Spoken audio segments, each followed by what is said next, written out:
আবার চলে এলাম নতুন একটা ভিডিও নিয়ে। অনেকদিন ধরে প্ল্যান করছেন শান্তিনিকেতন যাবেন, কিন্তু কোনো কারণে যাওয়া হচ্ছে না। তাহলে চলুন আমার সাথে ঘুরে নিন শান্তিনিকেতন, তাও আবার বন্দে ভারতে। 9 ফেব্রুয়ারি শুক্রবার হাওড়া থেকে বন্দে ভারত ধরলাম। ট্রেন হাওড়া থেকে ছাড়ার টাইম ছিল ভোর 5টা 55 মিনিটে, আর শান্তিনিকেতনে পৌঁছাবার কথা ছিল সকাল 7টা 45 মিনিটে।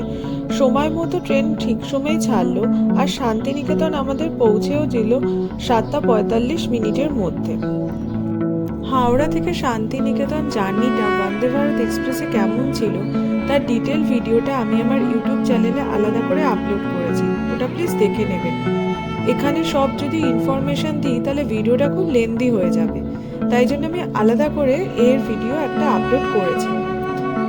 আর আমার ভিডিওগুলো যদি আপনাদের ভালো লেগে থাকে তাহলে প্লিজ আমার চ্যানেলটাকে সাবস্ক্রাইব করে নেবেন, আর ভিডিওগুলো লাইক আর শেয়ার করবেন, আর কমেন্ট সেকশনে জানাবেন আপনাদের আমার ভিডিওগুলো কেমন লাগছে। 22301 বন্দে ভারত এক্সপ্রেসে ওঠার কিছুক্ষণ পরেই আমাদের একটা করে 1 লিটারের জলের বোতল দিয়ে দিল। তারপরে নিউজ পেপারও দিয়েছিল, ইংলিশ বাংলা দুটোরই আপনারা অপশন পাবেন।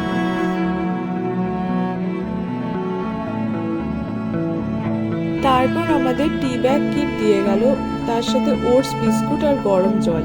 টি ব্যাগ কিটে রয়েছে দুধ, চিনি আর চা। কফিরও অপশন আছে, যারা কফি প্রেফার করে তারা কফিও নিতে পারে।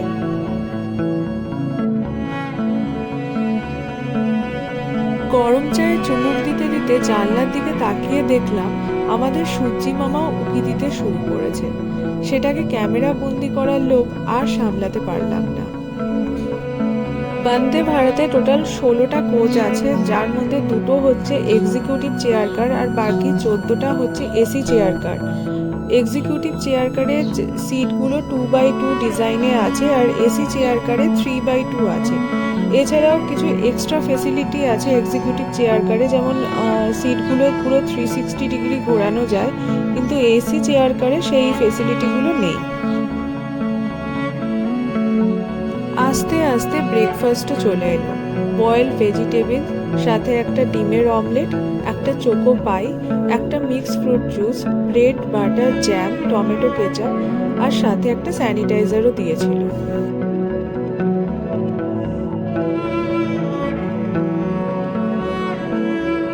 এই ডিসপ্লে সিস্টেমে ট্রেন কত স্পিডে কোন স্টেশন থেকে কোন স্টেশনে যাচ্ছে সেটা দেখায়।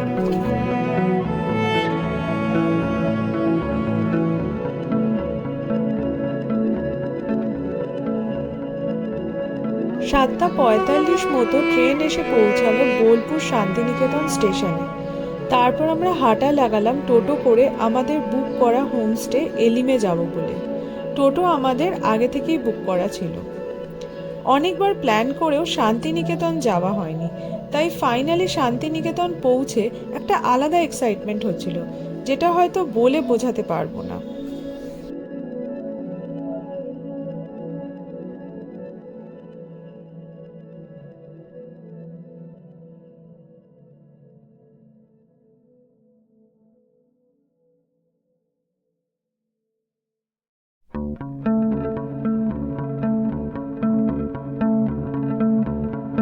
এলিম হোমস্টে, এত সুন্দর হোমস্টে আগে কোথায় দেখেছি জানি না। শান্তিনিকেতন যতটা সুন্দর জায়গা ততটাই সুন্দর এই এলিম হোমস্টে। মন হারিয়ে যাবে চারিদিকে নানা রঙের ফুলের গাছ দেখে, বারবার মনে হবে এখানেই থেকে যাই। আমি একটা আলাদা ভিডিও করেছি যেখানে এই হোমস্টেটা নিয়ে ডিটেলে বলেছি পার ডে রুম ভাড়া কত, কি কি ফেসিলিটি আছে, অ্যারেঞ্জমেন্টস কেমন। প্লিজ ওই ভিডিওটা দেখে নেবেন যদি আপনারা বাজেট ট্যুরে শান্তিনিকেতন ঘুরে আসতে চান।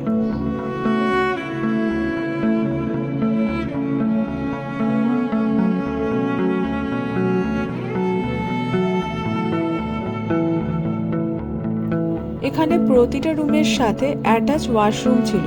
পার ডে রুম ভাড়া 3000 করে।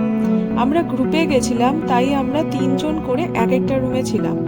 ওরা একটা সিঙ্গেল বেড প্রোভাইড করেছিল যাতে প্রতিটা রুমে 3জন করে কমফোর্টেবলি থাকতে পারে। প্রতিটা টয়লেটে গিজারের ফেসিলিটি ছিল, আর রুমে লং মিররও ছিল।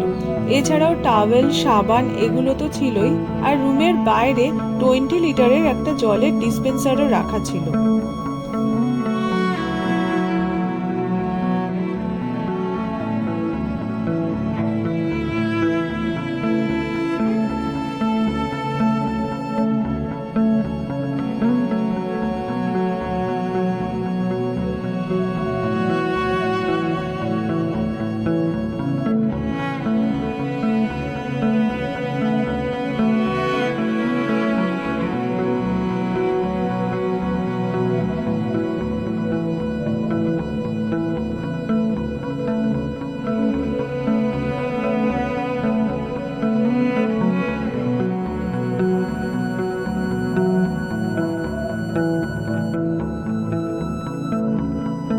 বাড়িটা খুব ইউনিকলি ডিজাইন করা, আর চারিদিকে ফুলের বাগান দিয়ে খুব সুন্দর করে সাজানো। বাঁ দিকের সাইডে 2টো রুম আছে, আর ডান দিকে দোতলায় 3টে রুম আছে। আমরা টোটাল 15 জন গেছিলাম, আর 5টা রুম নিয়েছিলাম। 3 জন করে এক একটা রুম শেয়ার করেছিলাম আমরা।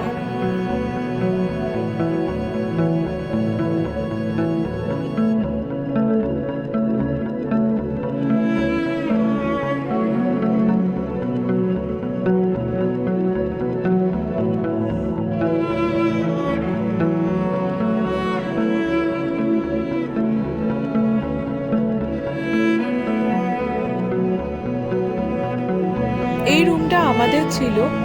এই রুমে এই ডাবল বেডের সাথে একটা সিঙ্গেল বেড ওরা দিয়েছিল। এখানে আপনারা দেখতে পাচ্ছেন একটা ব্যালকনিও আছে, আর এছাড়া সাজবার জন্য একটা ছোট ড্রেসিং রুমও ছিল, যেখানে একটা বড় মিরর ছিল। রুমটা খুব সুন্দর ছিল।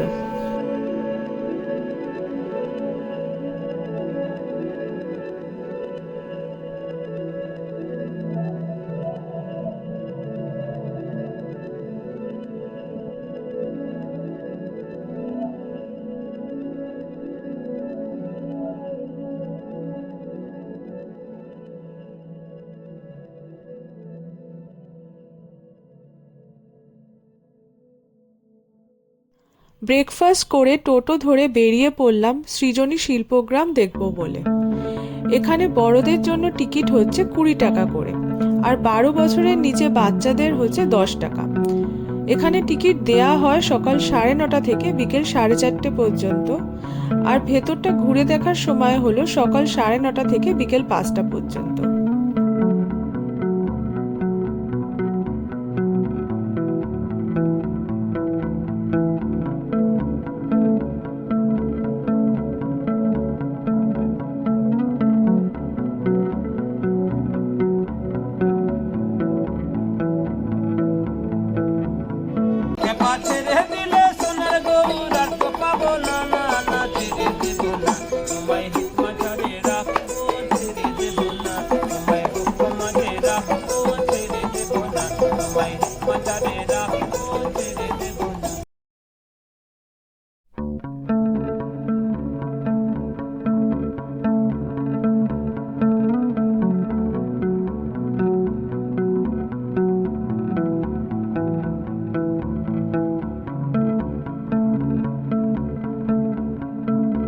জায়গাটা বিশাল বড় আর খুব সুন্দর করে সাজানো।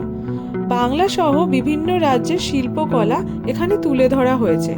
শুটিং আর ফটোশুটের জন্য এটা একেবারে আদর্শ জায়গা।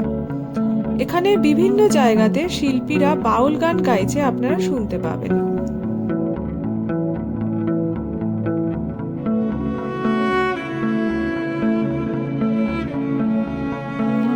রাস্তার দুধারে নানা রঙের ফুলের গাছ দেখতে দেখতে আর ক্ষীণ হয়ে আসা বাউল গান শুনতে শুনতে আমরা এগিয়ে গেলাম। ধ্যানমগ্ন বুদ্ধদেবের মূর্তি দেখতে পাবেন। 2008 সালে রাজ্য সরকারের উদ্যোগে তৈরি হয় এই শিল্পগ্রাম। বাংলা সহ পূর্বের আরো অন্যান্য রাজ্যের শিল্পকলা এখানে তুলে ধরা হয়েছে। এখানে ছোট ছোট কুটির করা হয়েছে, যেখানে বিভিন্ন রাজ্যের শিল্প নিদর্শনগুলো রাখা হয়েছে। কিন্তু এই কুটিরগুলোতে ঢুকতে হলে আপনাদের জুতো খুলে ঢুকতে হবে।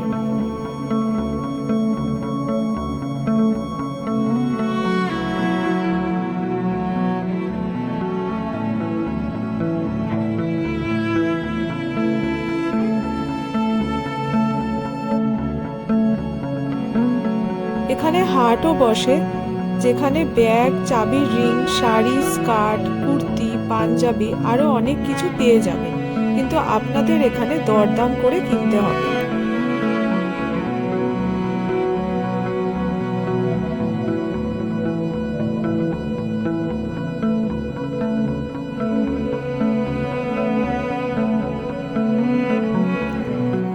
তারপর চলে এলাম রবীন্দ্র ভবনে।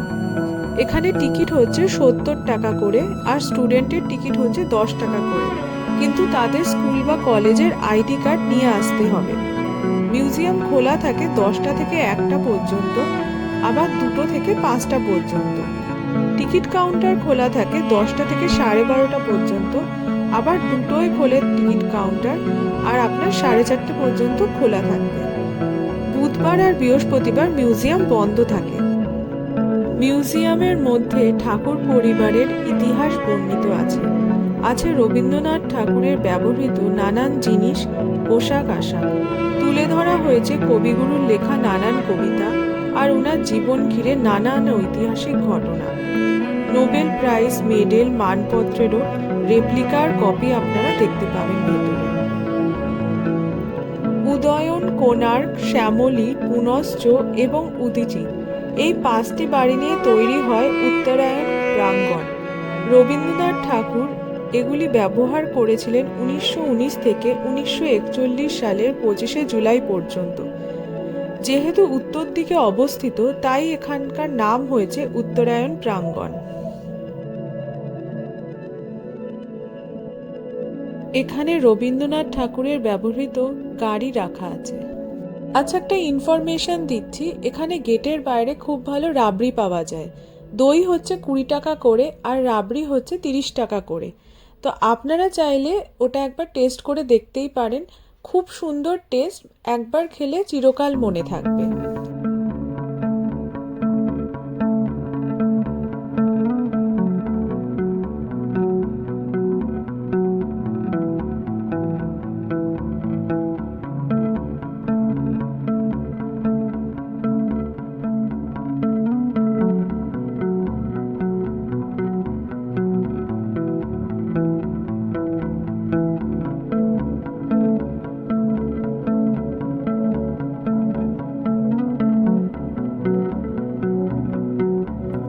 এটি শান্তিনিকেতন ভবন। এটি তৈরি করেছিলেন মহর্ষি দেবেন্দ্রনাথ ঠাকুর। এই বাড়িটার সামনের দিক থেকে এলে চার্চের মতো লাগে, ডান দিক থেকে এলে মসজিদের মতো লাগে, আর বাড়িটার পেছন দিক থেকে এলে মন্দিরের মতো লাগে। রবীন্দ্রনাথ ঠাকুর এই বাড়িতে আসার পর ভীষণ শান্তি পেয়েছিলেন, সেই থেকে এখানকার নাম শান্তিনিকেতন। এটি গ্লাস মন্দির বা উপাসনা মন্দির। এটি বেলজিয়াম কাচের তৈরি। বিকেলে মোমবাতি জ্বালিয়ে উপাসনা করার সময় জায়গাটি দেখতে আরো আকর্ষণীয় লাগে। এই জায়গাটার নাম হচ্ছে তালধ্বজ। এখানে এই তাল গাছটাকে কেন্দ্র করে মাটির বাড়িটা তৈরি হয়েছিল। এটা সেই তাল গাছ যাকে নিয়ে কবিতা হয়েছে, তাল গাছ এক পায়ে দাঁড়িয়ে সব গাছ ছাড়িয়ে উঁকি মারে আকাশে। এই গাছটি লাগিয়েছিলেন মহর্ষি দেবেন্দ্রনাথ ঠাকুর। পরে রবীন্দ্রনাথ ঠাকুর 3টি নুড়ি দিয়ে স্তম্ভ করে গাছটি বাঁধিয়ে দেন। সেই থেকে এর নাম 3 পাহাড়। সহজ পাঠ বইয়ের কভার পেজে যে বটগাছটি দেখা যায়, সেটা এই গাছেরই ছবি।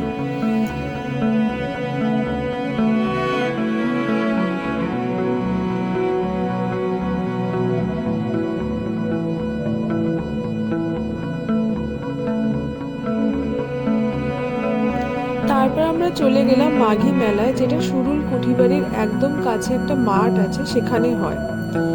এটা 6 ফেব্রুয়ারি থেকে 9 ফেব্রুয়ারি পর্যন্ত চলছিল। এখানে আপনারা অনেক জিনিস দেখতে পাবেন, তবে আর 5টা মেলায় যেসব জিনিস পাওয়া যায় এখানেও আপনারা সেই সব জিনিসই পাবেন।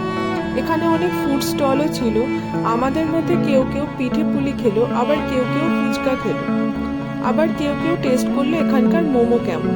তারপর আমরা নাগরদোল্লা একটু চড়লাম। তারপর আমরা আমাদের হোমস্টেতে ফিরে গেলাম। সেখানে রাতে বাউল গানের আয়োজন হয়েছিল।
নেক্সট ডে বেরিয়ে প্রথমেই দেখে নিলাম কোপাই নদী।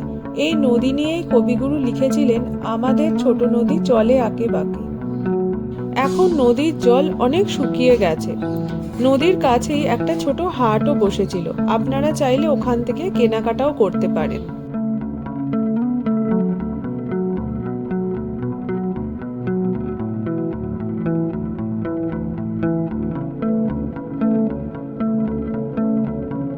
তারপর গেলাম সুরুল রাজবাড়ি বা সরকার বাড়িতে। বোলপুর স্টেশন থেকে এর দূরত্ব প্রায় 4 কিলোমিটার। 1750 সালে এটি তৈরি হয়। এখানে দুর্গা দালান আছে। এখানে প্রায় 287 বছর ধরে দুর্গাপুজো হচ্ছে। এখানে কোনো এন্ট্রি ফিস নেই।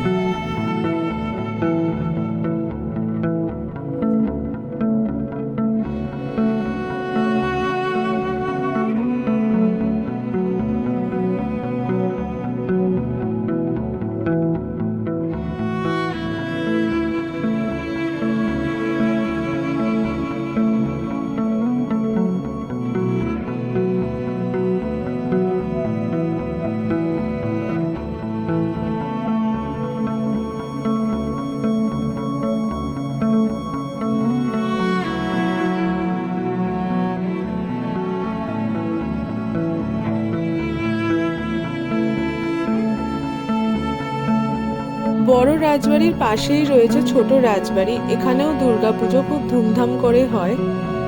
আর রয়েছে টেরাকোটার মন্দির। এছাড়াও দেখতে পাবেন জোড়া শিব মন্দির।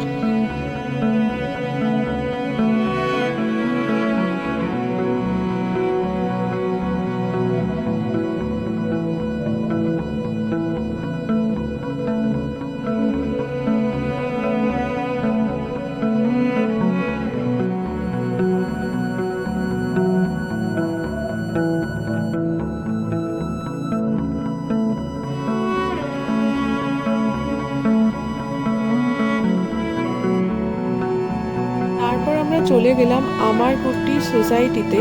এটা বোলপুর স্টেশন থেকে 8 কিলোমিটার দূরে কোপাই নদীর ধারে অবস্থিত। 1923 সালে বিপ্লবী সুসেন মুখার্জি আমারকুটি সোসাইটিটি তৈরি করেন। এটি উনি তৈরি করেন তরুণ বিপ্লবীদের থাকবার জন্য। এখানে কার পার্কিং এর জন্য বড় জায়গা আছে। প্রথমেই দেখা যাবে আমারকুটির ক্যান্টিন। এখানে চা, কফি, স্ন্যাক্স আপনারা পেয়ে যাবেন। এখানে বিভিন্ন সেকশন আছে, যেমন বাটিক বিভাগ, সাংস্কৃতিক মঞ্চ, এক্সিবিশন হল, তারপরে শোরুম। এই শোরুমে কিন্তু এখন ক্যামেরা অ্যালাউ নেই।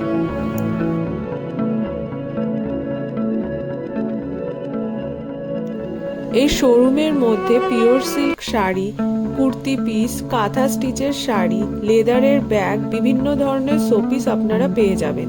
তাছাড়াও বেতের তৈরি বিভিন্ন জিনিসও এখানে পাওয়া যায়।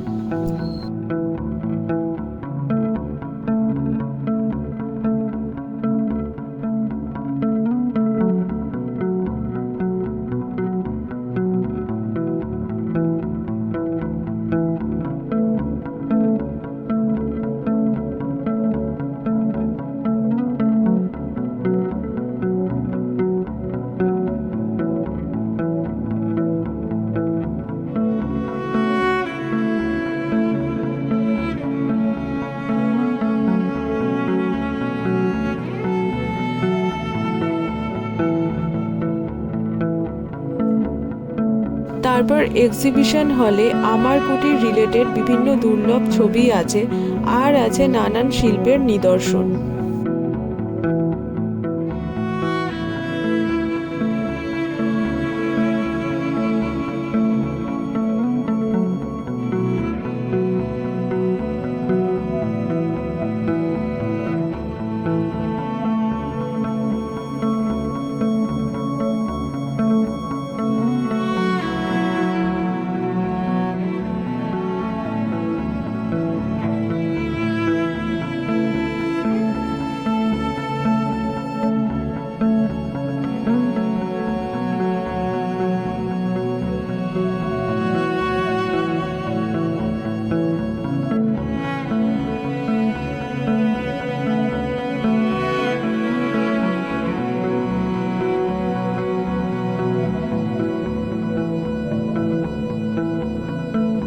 আমার কুটিরের পেছন দিকে জঙ্গলের মধ্যে দিয়ে একটা রাস্তা চলে গেছে। সেখানে একটু এগিয়ে গেলেই আপনারা আবার কোপাই নদী দেখতে পাবেন।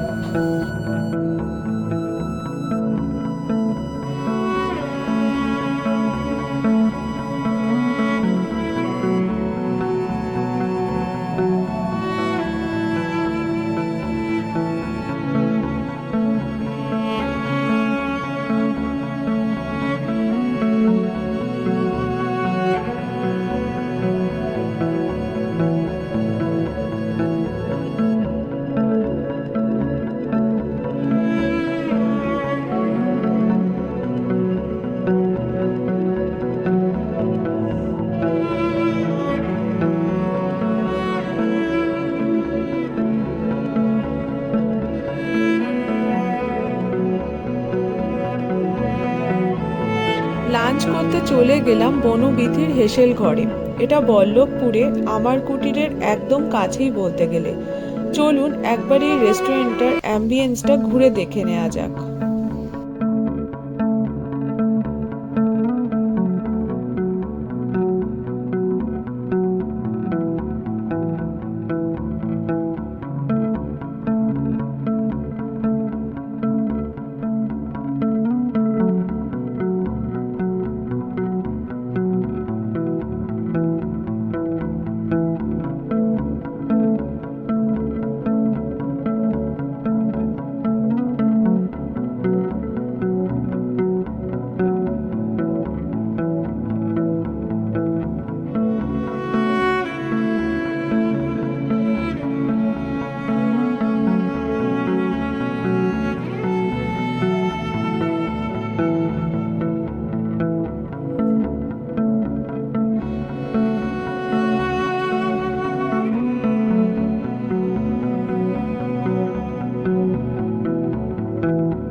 এখানে দুটো ফ্লোরে বসার ব্যবস্থা আছে। নিচের ফ্লোরে কোনো সিট ছিল না বলে আমরা ওপরে গিয়ে বসলাম।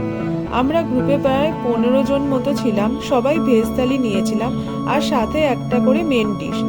ভেজ থালিতে ছিল ভাত, ডাল, আলু ভাজা, ধোকার ডালনা, শুক্তো, ঘি, আলু সেদ্ধ, চাটনি, পাঁপড় আর পায়েস। দাম ছিল 160 টাকা। আর যে কোনো আইটেম ভেজ থালিতে যদি শেষ হয়ে যাবে তাহলে আপনারা বললে ওরা আবার দিয়ে যাবে। আর সাথে নিয়েছিলাম ভেটকি মাছের পাতুরি, যার দাম ছিল 150 টাকা।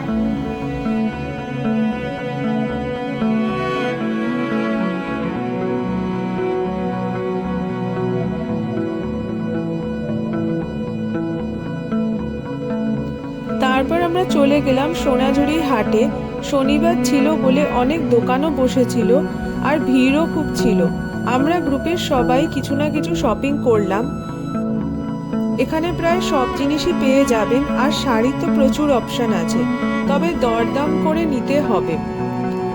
আমি কিছু জিনিসের ছবি আর দাম মেনশন করে দেব যেগুলো আমরা গ্রুপে সবাই মিলে কিনেছিলাম, যাতে আপনারা একটা আইডিয়া পান ওখানে কেমন দামে কেমন জিনিস পাওয়া যাবে।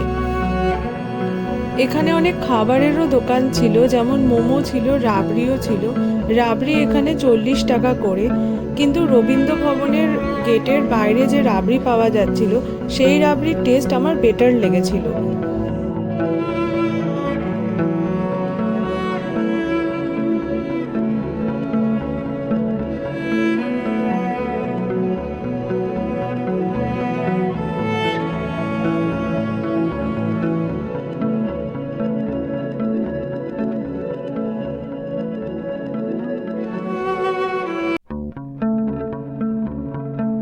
তৃতীয় দিন সকাল সকাল চলে গেলাম কঙ্কালীতলা মন্দিরে।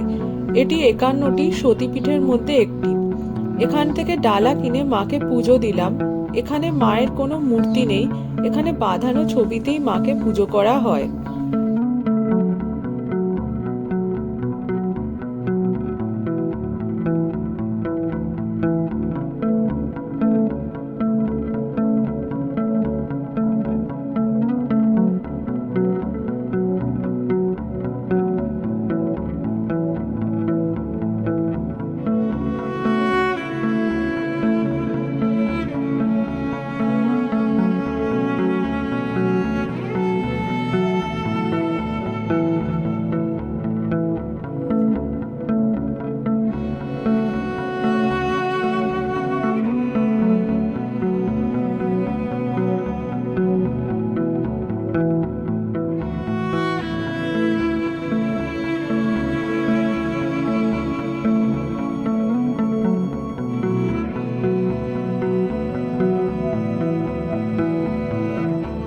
মন্দির প্রাঙ্গণটি বিশাল বড়।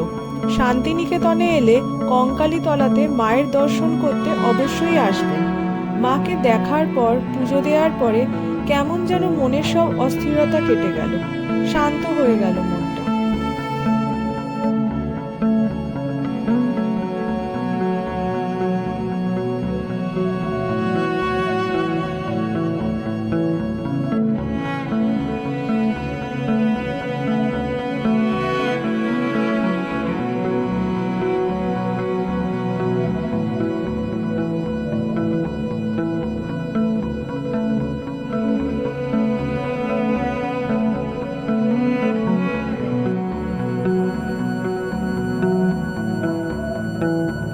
এটি অত্যন্ত জাগ্রত স্থান।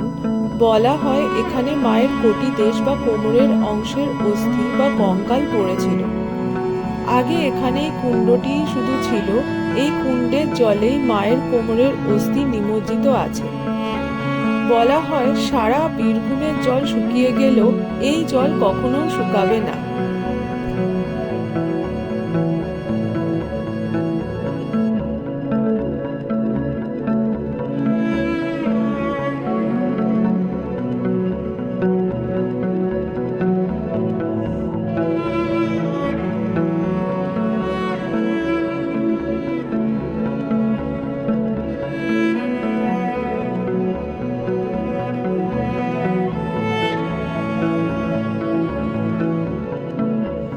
এটি কাছারি বাড়ি। এখানে জমিদার বাড়ির অফিসিয়াল কাজগুলো করা হতো। এখন বাড়িটির অবস্থা অনেক খারাপ, অনেক জায়গায় ভেঙে গেছে, নষ্ট হয়ে গেছে। মনে হয় বহু ঐতিহাসিক ঘটনার সাক্ষী হয়ে আছে এই কাছারি বাড়িটি।